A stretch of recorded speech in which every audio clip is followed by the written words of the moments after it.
juga raja berhati besar. Ia menaklukkan kota demi kota, Sardis, Miletus, Tyre, Gaza. Lalu ia masuk ke Mesir, di mana rakyat menyambutnya sebagai pembebas dari tirani Persia. Di sana, ia mendirikan kota baru, Alexandria, yang kelak akan menjadi pusat ilmu dan peradaban. Di oasis Siwa, pendeta-pendeta menyambutnya sebagai anak dewa Amun.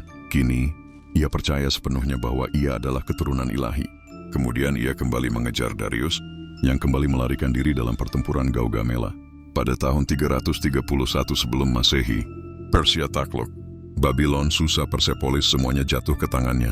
Di istana Persia yang megah itu, Alexander membakar aula kerajaan sebagai balas dendam atas invasi Persia ke Yunani di masa lalu.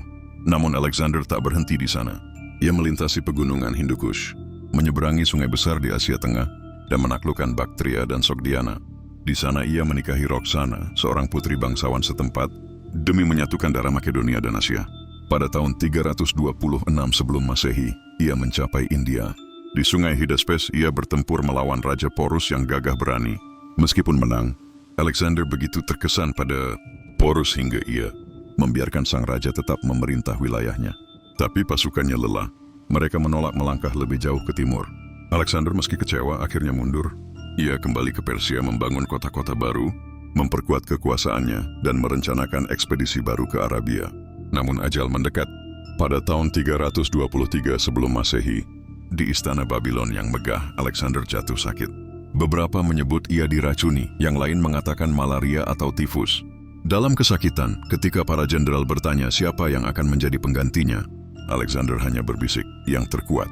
Pada usia 32 tahun, Alexander wafat. Dunia menangis. Di usianya yang begitu muda, ia telah menaklukkan dunia dari Yunani hingga India. Ia mendirikan lebih dari 20 kota bernama Alexandria, menciptakan jalur dagang dan pertukaran budaya antara timur dan barat. Ia menyatukan dunia yang dulu terpecah dalam darah, dalam pernikahan, dalam budaya, dan dalam semangat petualangan. Jenazahnya dibalsem, dibawa dalam keranda emas, dan dimakamkan di Mesir. Beberapa mengatakan ia bersemayam di Alexandria, tapi makamnya tak pernah ditemukan. Seperti para dewa yang ia cintai, Alexander pun akhirnya menjadi legenda. Warisan Alexander Sang Agung mendirikan lebih dari 20 kota, termasuk Alexandria di Mesir, menyatukan budaya Yunani dan Timur dalam apa yang kini disebut periode Helenistik, membuka jalur ilmu, seni, dan filsafat antara Barat dan Timur, membuktikan bahwa kekuatan bisa diimbangi dengan kehormatan, dan perang bisa menjadi jalan menuju penyatuan peradaban. Alexander bukan hanya penakluk, ia adalah pemimpin dan legenda yang abadi dalam sejarah manusia.